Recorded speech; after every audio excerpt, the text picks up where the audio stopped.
In studying the physical properties of ethers, if we understand the dipolar nature over here in the case of ethers and contribute towards boiling point, we find that in comparison with that of alkanes and that of alcohol, it does not affect much its boiling point. So these are some of the comparative factors over here.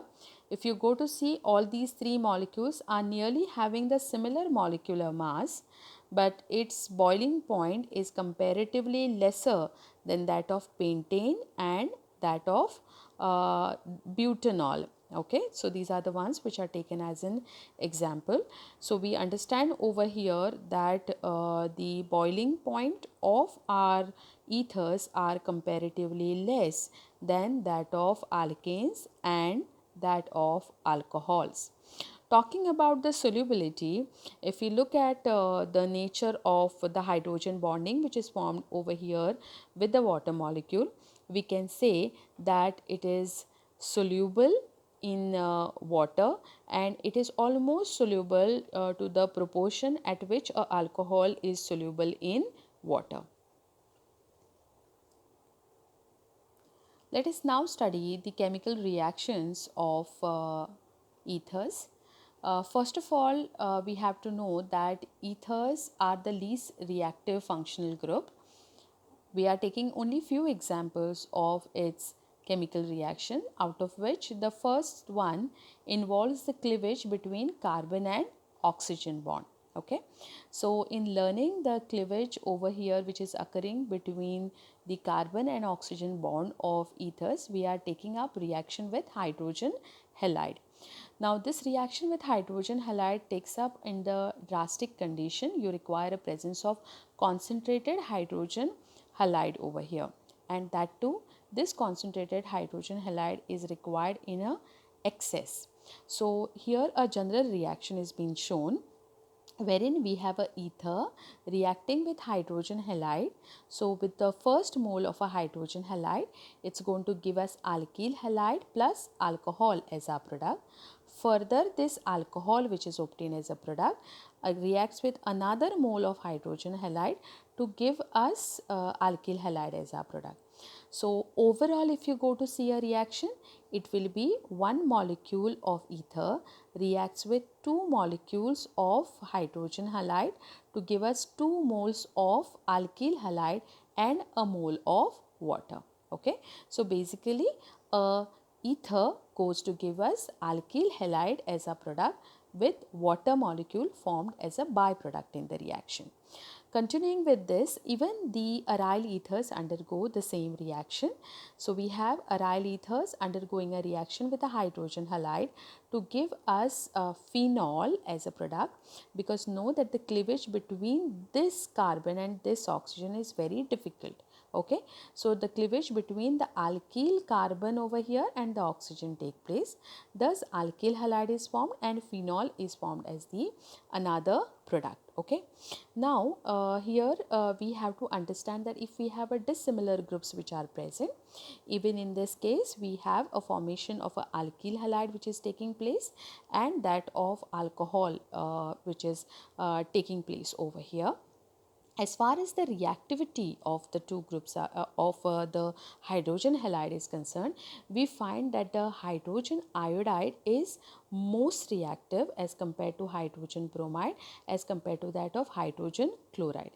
It's mainly hydrogen iodide and hydrogen bromide which are the concentrated hydrogen iodide and concentrated hydrogen bromide are the ones which are used in excess in order to obtain the product.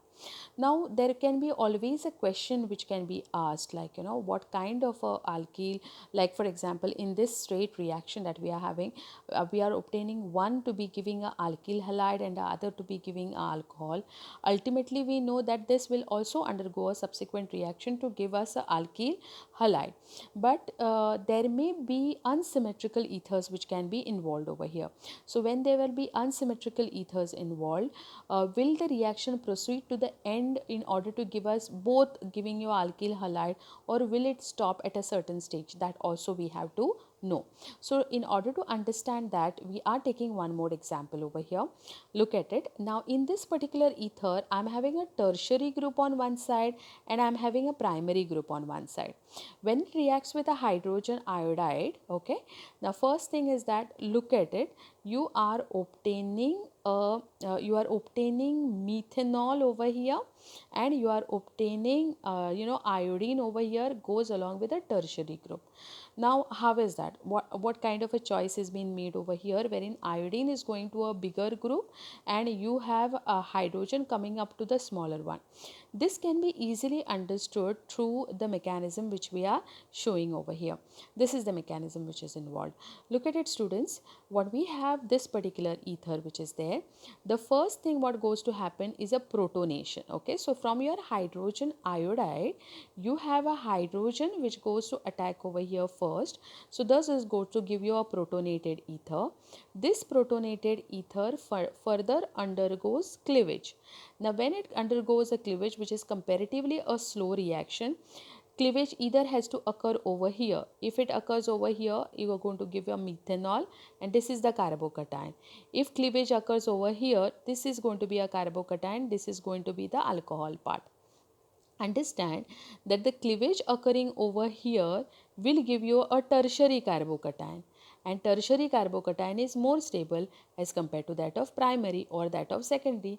So this is more favored, thus tertiary carbocation is formed, and over here methanol is given, and then tertiary carbocation takes up with the iodide ion. This is a comparatively fast reaction and give you a tertiary butyl iodide as another product. Okay, so this is what happens as far as when we compare two different or asymmetrical ethers which are there, in which I'm having a secondary or a tertiary group on one side and the other one is primary. Always the primary will form the alcohol part and the secondary or that of a tertiary will form the alkyl halide part. Student, we also need to understand the mechanism in the case of a simple ethers. Although this one is a mixed ether, but both are primary groups which are involved. When we have such kind of a ethers, then in that case the reaction with the hydrogen iodide over here, first is protonation.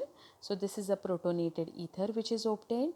Then after protonated ether is obtained, iodide goes to attack the carbon one.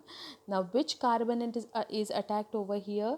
The carbon which is least substituted over here. Okay, so there it is, iodide is attacking this one, and when it attacks over here, this is how intermediate is being obtained. New bonds are formed, old are being cleaved over here, and thus this is a new bond which is formed and this is the one which is cleaved over here. Okay, thus giving us alcohol, and this one is a alkyl iodide. Okay, so this is methyl iodide, this is ethanol which is obtained. Now ethanol further undergoes a reaction with hydrogen iodide, giving us a protonated alcohol and a iodide. Protonated alcohol again will be attacked by a iodide ion on one side, water molecule is lost, and what you obtain is your ethyl iodide. So this is how the product is being obtained. But understand all this thing, that this reaction is possible when we have hydrogen iodide in excess. So for our ether to give complete alkyl halide as the product, we require use of concentrated hydrogen halide in excess.